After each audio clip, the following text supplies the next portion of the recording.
Now, no deal is not what people voted for, because in 2016, every single Brexit campaigner said we would get a better deal with the EU. In fact, the entire narrative of they need us more than we need them is predicated on the idea that they're going to give us a good deal. I actually campaigned for Brexit, and I made it very clear in every speech I gave we would be economically worse off.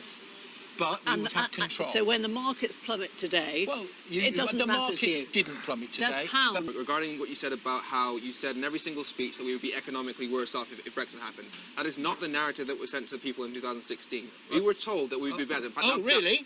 So why did £9 million of your and my money called taxes pay for a brochure to everybody's house that said we'll be economically worse off if we have Brexit? The Leave campaign went around the country on a bus that said there'd be 350 million You're not pounds a answering week. the question, are you? Yes, of course the Remain campaign said it'd be worse off. Well, but the Leave by the way, a brochure from the government told every household the Leave campaign said we'd be better off. Now, to turn around and tell people across this country who are really struggling, actually, maybe you do. I mean, you haven't addressed the question about the bus. You haven't addressed the question about the 350 million. Well, you know the question about the bus, which is the amount of money that we were promised was going to the NHS on the side of the bus, just like the number of Turkish people that were going to be flooding into the...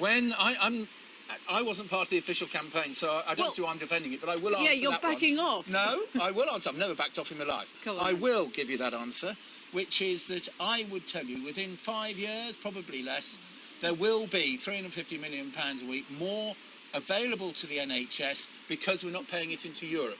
Sorry. Now, it's a very convenient thing. Not what the poster said. Well, that is not true. What did the poster say? We don't pay £350 million on the side of the bus said, £350 million, let's spend it on the NHS instead. Does that not give the message that there'll be more money for the UK if we leave the EU?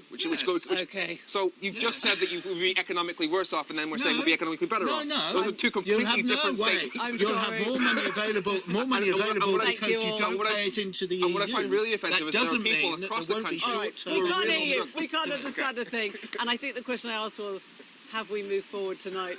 There is your answer. Because in the morning, after any referendum result to come out, Germany, and it's pivotal on Germany, would immediately want some form of tariff-free arrangement with Britain. They make 1 million cars they sell in Britain a year. 75–80% of all the trains you get on every day in this country are built in Dusseldorf. You know, sure. You're assuming that, though. We don't know for sure. No, we don't. No, absolutely right. And what is more, the moment Germany did it, the others would follow, and we would enjoy that as well.